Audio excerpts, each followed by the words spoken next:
gestión financiera o también llamada gestión de movimiento de fondos.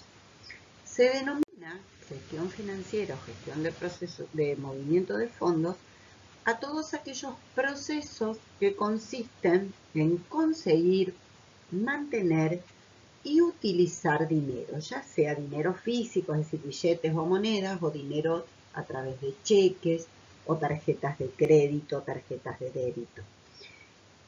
Esa gestión financiera va a ser la que convierte la misión y la visión de las empresas en operaciones monetarias. Es decir, que el desarrollo empresario va a depender de la correcta utilización de todos los recursos que tenga la empresa. Nosotros sabemos que todas las empresas compran, venden, contratan servicios y por lo tanto cobran y pagan. De manera que van a formar parte de lo financiero las cobranzas y los pagos, que son la parte esencial de la gestión financiera porque representan el movimiento de los fondos, es decir, los ingresos a través de las cobranzas y los egresos a través de los pagos. Pero también van a solicitar préstamos de dinero a instituciones bancarias y financieras y van a tener que realizar la detección de cuál es la inversión más conveniente. Por ejemplo, cuando una empresa tiene que determinar si va a ampliar la empresa o no, si va a comprar una propiedad, si va a invertir el dinero sobrante en acciones o en un plazo fijo. O sea, vas a tener que determinar cuál es la inversión más conveniente. Lo que podemos hacer es un paralelo entre los ingresos de fondos de una familia con los de una empresa. Entonces, lo que vamos a hacer es comparar los ingresos de una familia con los ingresos de una empresa. Y en este caso, vamos a ver que ambas reciben ingresos. Y ambas van a tener que pagar gastos fijos y gastos variables. Por ejemplo, gastos fijos pueden ser el alquiler, los impuestos, la luz, el gas, el transporte, el teléfono. Y gastos variables que aquí habrá que tomar otro tipo de decisiones, como por ejemplo tener que pagar un gasto de medicamentos, que un mes sí y otro mes no lo tenemos, decidir por comprar una computadora o tomar un curso de inglés o un curso de computación. Pero también podemos hacernos diferentes planteos. ¿Qué hacemos? ¿Nos endeudamos? ¿Pedimos un préstamo?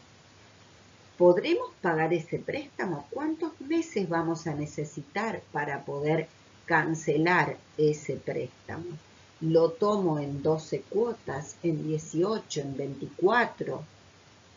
Dependerá de nuestros ingresos.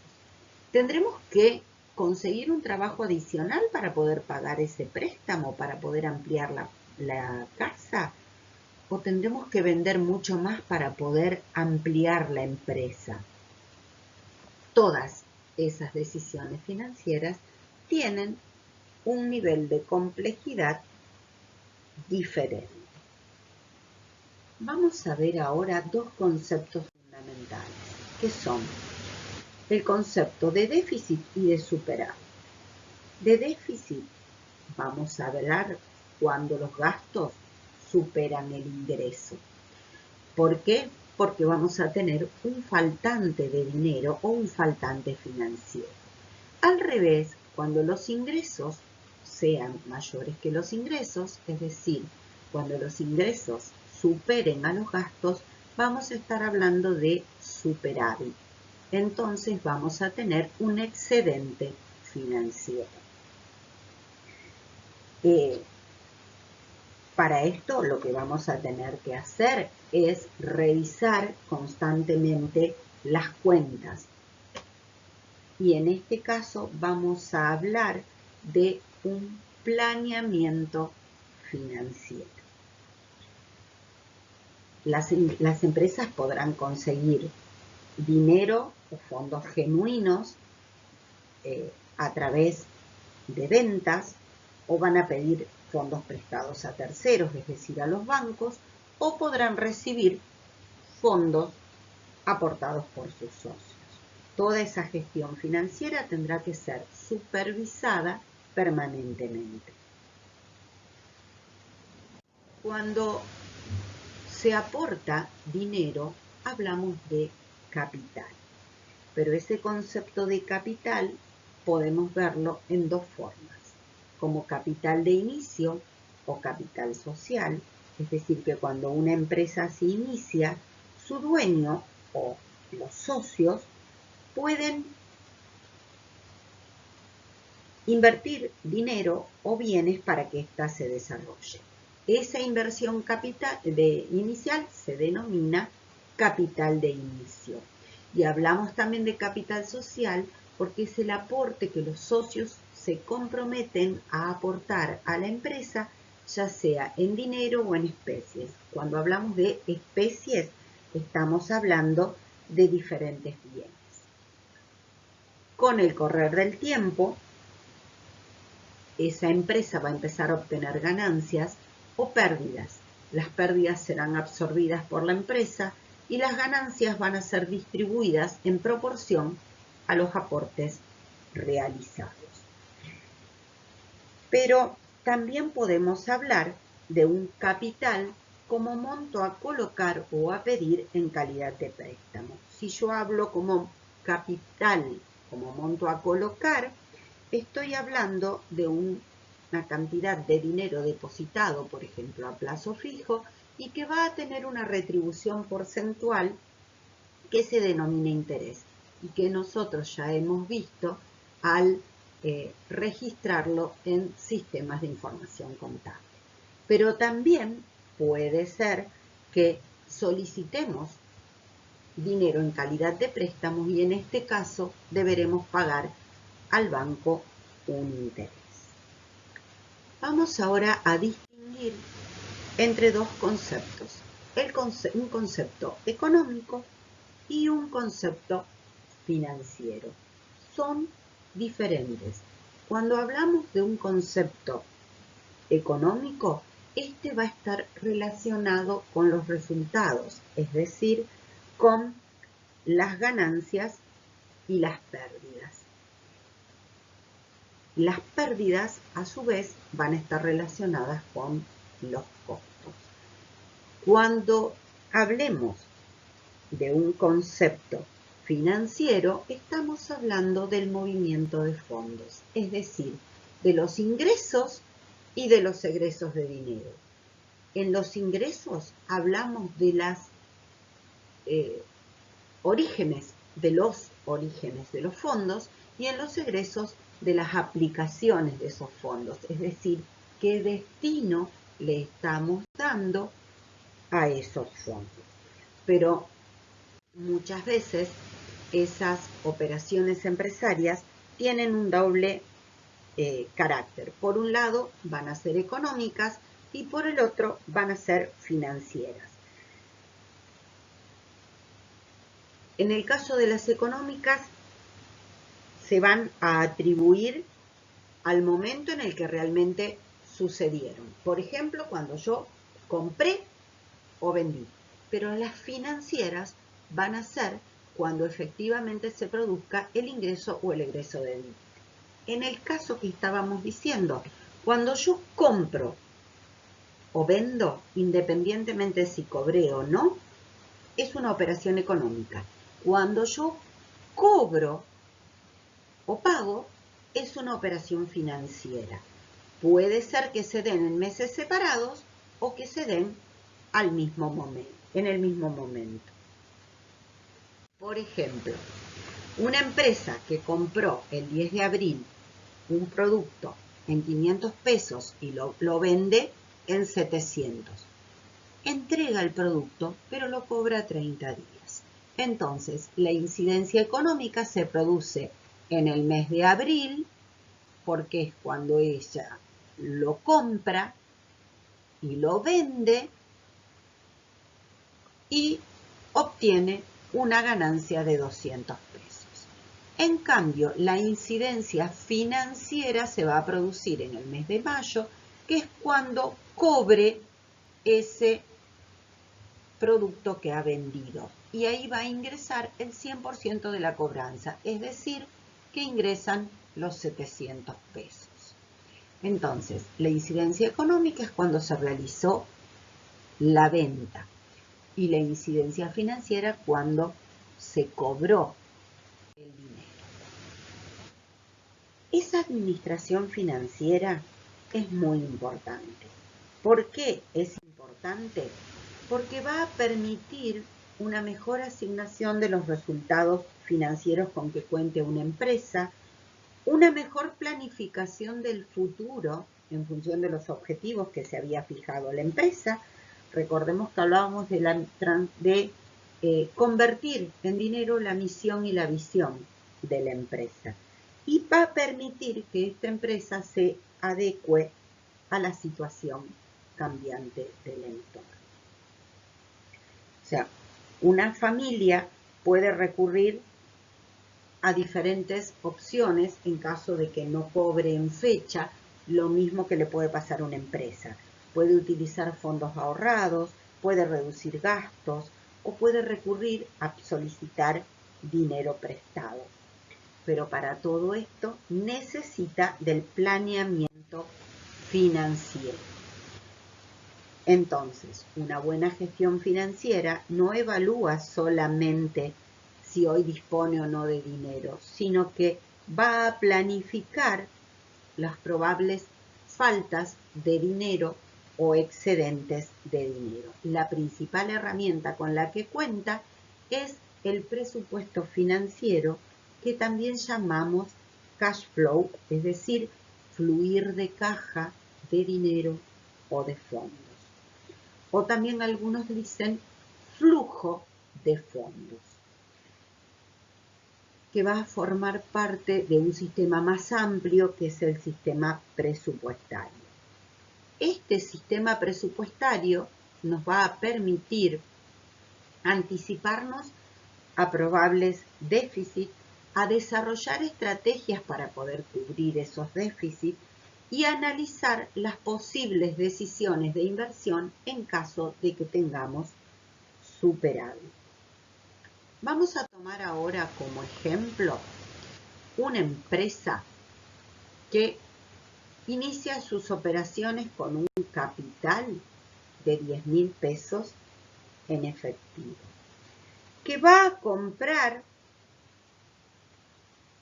productos y los va a vender en el mismo mes en que tenía estimada la venta, que va a pagar 60 días después de la fecha de compra, es decir, que si compró en marzo, los paga en mayo, que estima cobrar a los 30 días de la fecha de venta. Si vendió en marzo, los cobra en abril, que estima ganar un 50%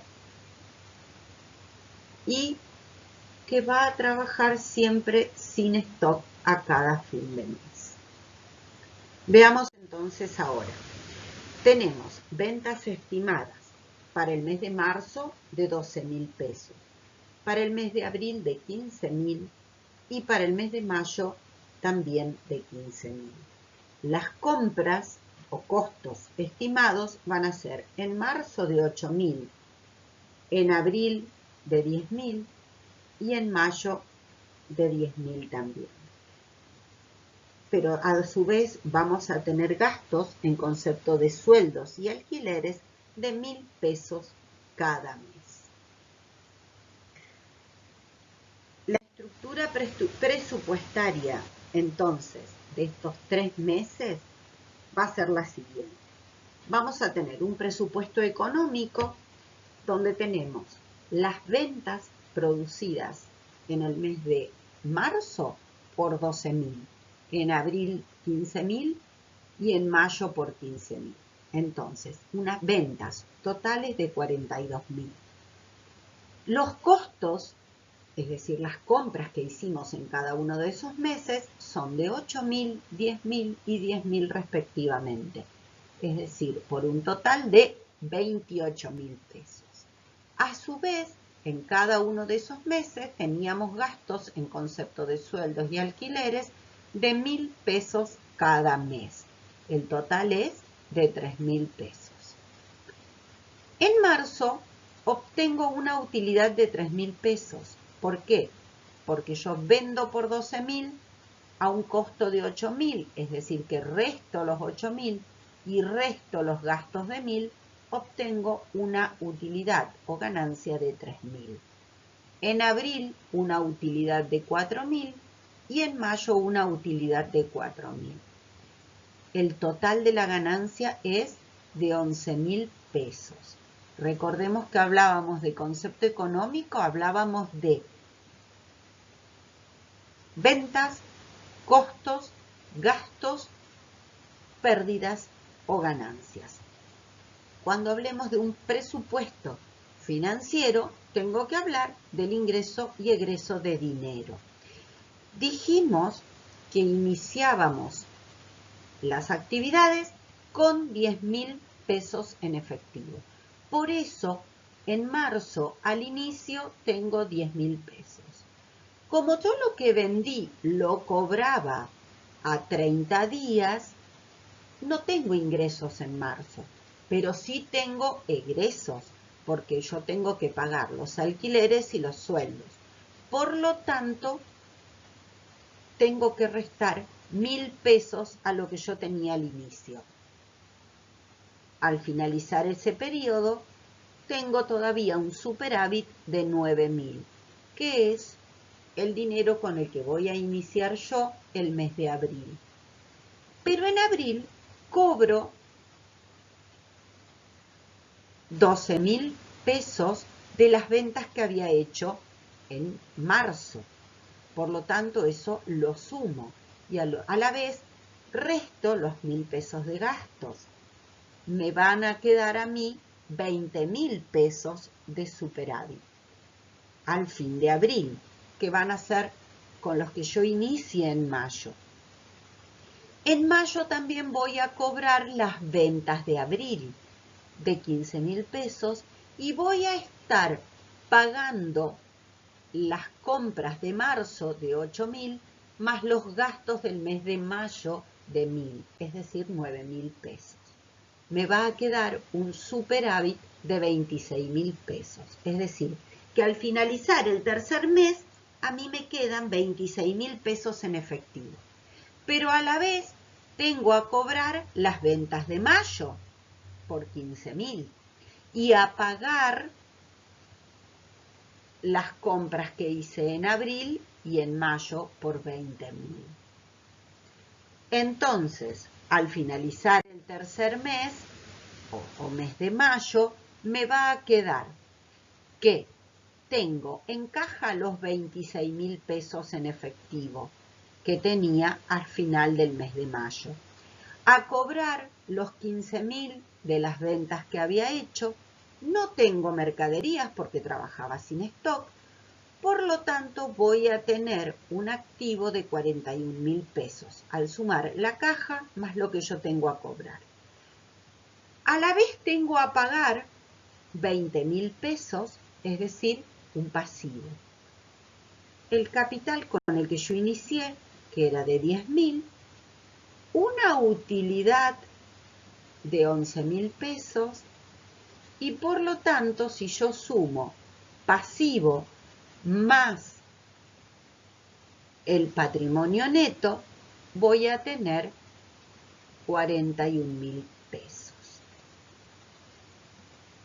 Activo igual a patrimonio neto, a pasivo más patrimonio neto, y me queda la igualdad.